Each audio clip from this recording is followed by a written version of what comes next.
तो चलिए दोस्तों, अब हम बात करते हैं techniques for evaluating internal control system. मतलब इंटरनल कंट्रोल सिस्टम को इवेल्युएट करने की कौन कौन सी टेक्निक्स होती हैं।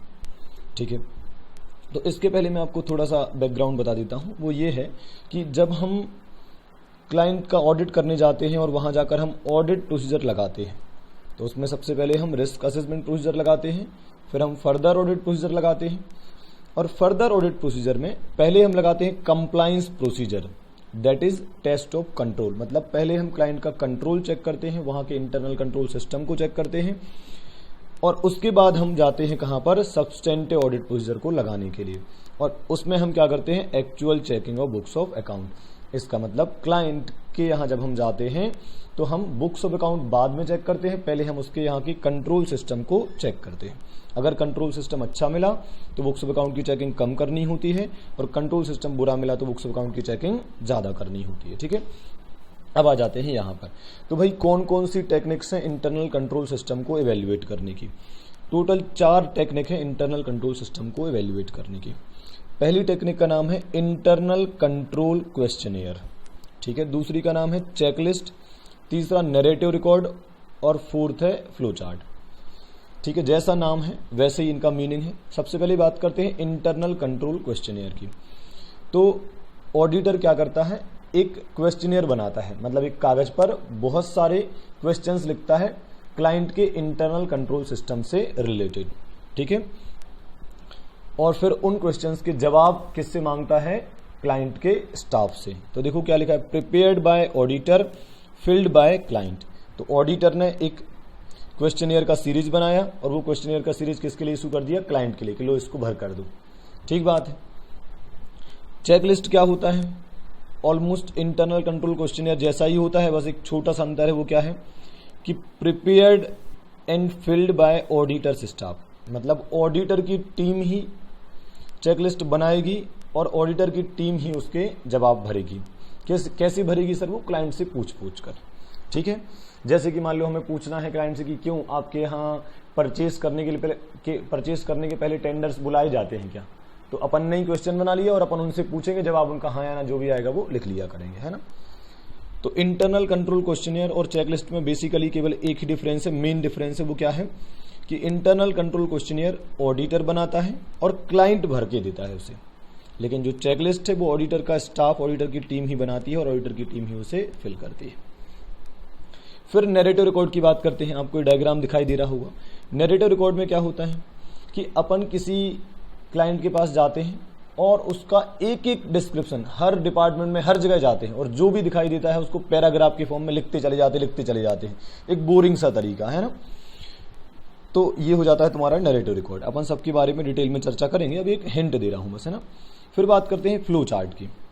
फ्लो चार्ट जैसा नाम वैसा काम, graphic presentation of client each part of internal control system. मतलब हम क्या करेंगे, क्लाइंट के इंटरनल कंट्रोल सिस्टम को एक फ्लो चार्ट के फॉर्म में बना लेंगे। पहले क्या होता है, फिर क्या होता है, फिर क्या होता है ना, ऐसा कुछ। तो इजीली अंडरस्टैंडेबल हो जाता है इंटरनल कंट्रोल सिस्टम, है ना। ओके, अब शुरू करते हैं 1 बाय 1 इन डिटेल। सबसे पहले बात करते हैं इंटरनल कंट्रोल क्वेश्चनियर की। तो एक डायग्राम बना है, आप इसको समझिए। अपन क्या करेंगे, अपन ने ऐसा कुछ एक कागज उठाया, उस पर क्या करा, सीरियल नंबर लिख लिया, फिर क्वेश्चंस लिख लिए। तो 1 2 3 4 5 ऐसे करके बनाया, फिर उसमें लिख लिए क्वेश्चंस, है ना, कि हम क्या क्या क्वेश्चन हमें क्लाइंट से पूछना है। फिर उसके आंसर्स किस तरीके से होंगे, इधर यस और नो और नॉट एप्लीकेबल। ठीक है, तो जैसे हमने पहला क्वेश्चन लिखा कि are tenders invited before purchase या परचेसिंग दी मटेरियल, है ना। तो आंसर क्या होगा, या तो यस होगा, या नो होगा, या फिर नॉट एप्लीकेबल होगा, है ना। फिर अगर उनका जवाब नो होता है तो वो एक्सप्लेनेशन भी देते हैं, है ना। कई बार एक्सप्लेनेशन भी देता है कि हमारे यहाँ ऐसा क्यों नहीं होता है, इस टाइप की कुछ बातें, है ना। ओके, तो अपन सिंपल बोल सकते हैं कि क्वेश्चनियर क्या होता है, यह एक सीरीज ऑफ क्वेश्चंस होता है related to internal control system. दूसरा, इसके अंदर जो आंसर करना होता है उसके 3 तरीके होते हैं, यस में करिए, नो में करिए, या फिर नॉट एप्लीकेबल में करिए। अगर जवाब आता है यस में तो ये सेटिस्फैक्टरी पोजीशन को बताता है, अगर जवाब आता है नो में तो ये डिससेटिस्फैक्टरी पोजीशन को बताता है, और नॉट एप्लीकेबल तब हमें जवाब देना होता है जब क्वेश्चन हमारे लिए रेलिवेंट ही ना हो। फिर बात करते हैं एक्सप्लेनेशन की। तो वहां पर आपको क्या करना है, अगर आपका जवाब नो होता है तो उसके केस में क्लाइंट को एक्सप्लेनेशन भी देना होता है। चलो ये क्वेश्चनियर हमने दिया था क्लाइंट को, क्लाइंट ने भर दिया उसे, क्लाइंट के स्टाफ ने उसे फिल कर दिया, अब उसको हमने उनसे वापस ले लिया। अब क्या करेंगे, जो भी इनकंसिस्टेंसीज मिलेंगी, जो भी हमें कमियां मिलेंगी, उनको हम डिस्कस करेंगे क्लाइंट से। जहां जहां क्लाइंट ने नो आंसर दिया होगा मुझसे डिस्कस करेंगे क्यों ऐसा क्यों हम ऐसा क्यों। और फिर उन सब डिस्कशन के बाद क्या करेगा ऑडिटर, एक रिपोर्ट बनाएगा काहे की ऑफ डेफिशिएंसीज, ठीक है, जिसमें कमियां लिखेंगे इंटरनल कंट्रोल की, और प्लस उसमें यह भी लिखेंगे कि कैसे इन्हें इंप्रूव करना है, तो रिकमेंडेशन फॉर इंप्रूवमेंट। ठीक बात है। अब बात करते हैं कि हमें क्या बेनिफिट होगा इंटरनल कंट्रोल क्वेश्चनियर बनाने का। तो इसके मेनली दो बेनिफिट हैं। आप अगर ढंग से इंटरनल कंट्रोल सिस्टम को बनाते हो तो all evaluation of internal control system can be done at one time. आप एक ही बार में क्लाइंट की पूरे इंटरनल कंट्रोल सिस्टम को इवेल्युएट कर लेंगे। और फायदा क्या है, chances of omission of internal control review procedure are less. मतलब आपके हाथ से कुछ भी चीज छूटेगी नहीं, हर चीज आप चेक कर ही लेंगे, क्योंकि आपने सोच समझकर पहले ही क्या कर लिया है, एक प्रॉपर क्वेश्चनियर बना लिया है क्लाइंट के इंटरनल कंट्रोल सिस्टम से रिलेटेड। ओके, तो ये था हमारा इंटरनल कंट्रोल क्वेश्चनियर। अब जब आप रीडिंग करेंगे नोट्स की, जैसे कि ये रहे आपके नोट्स, कहाँ है इंटरनल कंट्रोल क्वेश्चनियर, ये रहा, तो आप इसको पढ़ेंगे तो आपको आसानी से समझ में आ जाएगा। Like comprehensive series of questions, most widely used form, सब बहुत ज्यादा यूज होता है इसका। यस सेटिस्फैक्टरी पोजीशन को बताता है, नो काय को बताता है, नो वीकनेसेस को बताता है।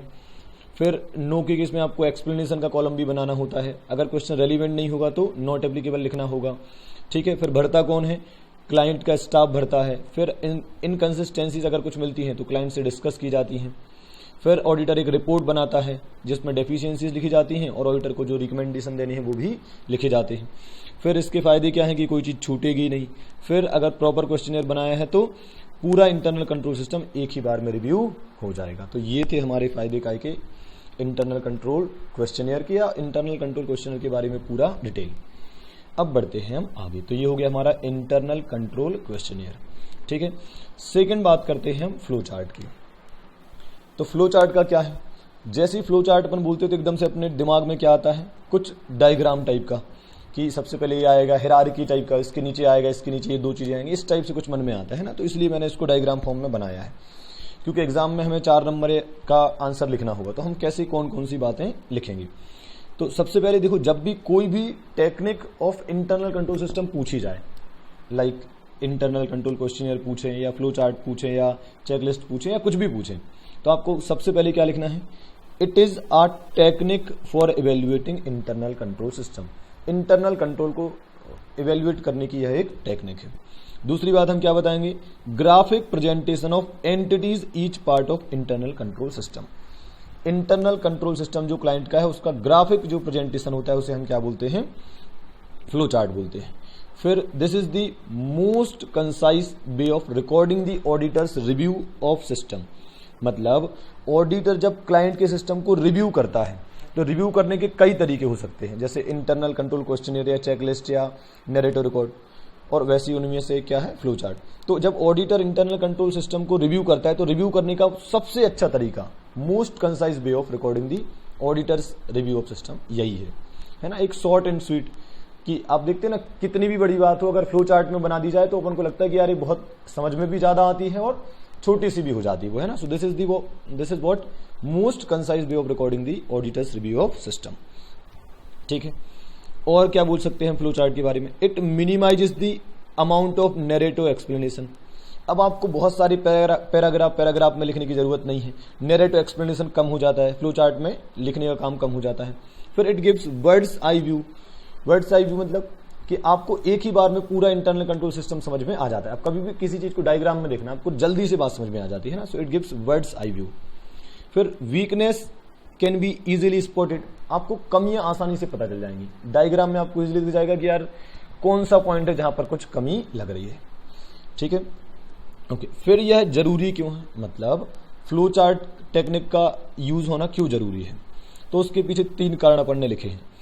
To study the entire process of manufacturing, trading और एडमिनिस्ट्रेशन। अगर आप क्लाइंट की पूरी प्रोसेस कि पहले क्या होता है, फिर क्या होता है, फिर क्या होता है, कैसे कैसे क्या क्या होता है, वो पूरी एंटायर प्रोसेस को आप समझना चाहते हैं तो आपको फ्लो चार्ट यूज करना चाहिए। फिर आप क्लाइंट की नेचर ऑफ एक्टिविटी समझना चाहते हैं, वहां पर क्या क्या होता है, तो आपको ये टेक्निक मदद करती है, इसका यूज करना चाहिए आपको। फिर अगर आप चाहते हैं कि कितने चैनल्स में काम होता है, क्लाइंट क्या कितने चैनल्स में काम होता है, पहले क्या होता है, फिर क्या होता है, फिर क्या होता है, एक सीक्वेंस को समझना चाहते हैं, चैनल्स कौन कौन से बीच में आते हैं, तो आपको फ्लो चार्ट यूज करना चाहिए। याद रखने के लिए आप थोड़ा सा ऐसा भी बोल सकते हैं कि ग्राफिक प्रेजेंटेशन तो है ही, साथ में है मोस्ट कंसाइज वे, इसलिए है क्योंकि ये नैरेटिव एक्सप्लेनेशन को कम कर देता है, ये बर्ड्स आई व्यू प्रोवाइड करता है, इसमें वीकनेसेस इजीली मिल जाती हैं, है ना, इसलिए हम इसे most concise way of recording the auditors review of system बोलते हैं, है ना। हालांकि एग्जाम में जब आप लिखोगे तो आप ऐसे लिखोगे, point number 1, point number 2, point number 3, 4, 5, 6, 7 ऐसे करके आप लिखते चले जाओगे, है ना, और 8 अलग से लिखना चाहोगे इसी तरह। तो ये हो गया हमारा फ्लो चार्ट, है ना। अब बढ़ते हैं हम आगे।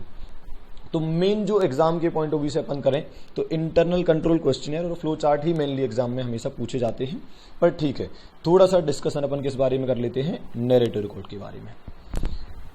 तो नैरेटिव रिकॉर्ड जैसे ही शब्द आता है तो एक डायग्राम दिमाग में आता है, वो ये है कि डिटेल में एक कागज में बहुत सारा कुछ तो भी लिखा हुआ है। तो इसके बारे में हम क्या बोलेंगे, देखो, this is what complete and exhaustive description of client internal control system. Complete, आप क्लाइंट के यहां जैसे एंटर हुए और एक एक चीज आपने लिखना शुरू कर दिया कि कहां पर क्या होता है, फिर क्या होता है, फिर क्या, हर चीज को बस लिखे जा रहे हो आप। So this is what complete and exhaustive description of internal control system. ठीक बात है। फिर ये कब अप्रोप्रिएट होता है, कब अच्छा होता है, ये जब क्लाइंट के यहां कोई फॉर्मल इंटरनल कंट्रोल सिस्टम नहीं है, where a formal internal control system is lacking. ठीक है, तो जहां पर प्रॉपर सिस्टम नहीं है, सब उल्टा पुल्टा है, तो आप जाओ जहां थोड़ा थोड़ा जो भी दिखाई देता है वो आप लिखते चले जाना। और ऐसा नॉर्मली कहां होता है, in case of small business. तो हम ऐसा बोल सकते हैं कि नॉर्मली ये वाली जो टेक्निक होती है स्मॉल बिजनेस के केस में ही अप्लाई करी जाती है। ठीक है। फिर ये टाइम कंज्यूमिंग और कॉस्टली भी है। क्यों, आप जाके एक एक बात को लिखे जा रहे हो, टाइम पास चल रहा है, स्टाफ ज्यादा लगेगा आपको ये सब काम करवाने में। फिर it is difficult to find gaps in internal control system. देखिए, जैसे आप फ्लो चार्ट में ना आप इजीली वीकनेसेस को स्पॉट कर लेते थे, पकड़ लेते थे, वैसा इसमें वीकनेसेस को पकड़ पाना, गैप्स या कमियों को देख पाना थोड़ा सा डिफिकल्ट हो जाता है ना। तो ऐसा हम बताएंगे नैरेटिव रिकॉर्ड के बारे में, है ना। ओके, फिर बात आती है चेकलिस्ट की। तो चेकलिस्ट में सच कुछ है नहीं, एकदम इंटरनल कंट्रोल क्वेश्चनियर के जैसा ही है, बस इतना फर्क है कि इंटरनल कंट्रोल क्वेश्चनियर में ऑडिटर बनाता है क्वेश्चनियर और इशू कर देता है क्लाइंट को, जबकि चेकलिस्ट में क्या होता है कि ऑडिटर का स्टाफ ही चेकलिस्ट बना लेता है और वही चेकलिस्ट को खुद ही भरता है क्लाइंट से पूछ कर, है ना। जैसे अपन कभी नहीं, अपन को घर जाना है तो अपन एक चेकलिस्ट बनाते हैं, घर क्या क्या लेकर जाना है, बैग ले जाना है, पेन ले जाना है, लैपटॉप ले जाना है, ऐसा कुछ, है ना। सो एक लाइन में अगर देखें तो क्या लिखा है, series of instruction that an audit staff is required to follow, है ना। तो एक इंस्ट्रक्शन का या एक क्वेश्चंस का हमने एक पेज बना लिया, उसमें एक एक बात लिख ली कि क्या क्या बातें हैं जो हमें क्लाइंट से पूछनी है रिगार्डिंग इंटरनल कंट्रोल सिस्टम। सो ये है हमारी चारों technique of evaluating internal control system. ध्यान रखें, जब भी इनमें से कोई टेक्निक आए तो आप पहली लाइन कहां से शुरू करेंगे कि it's a technique used for evaluating the internal control system. Okay.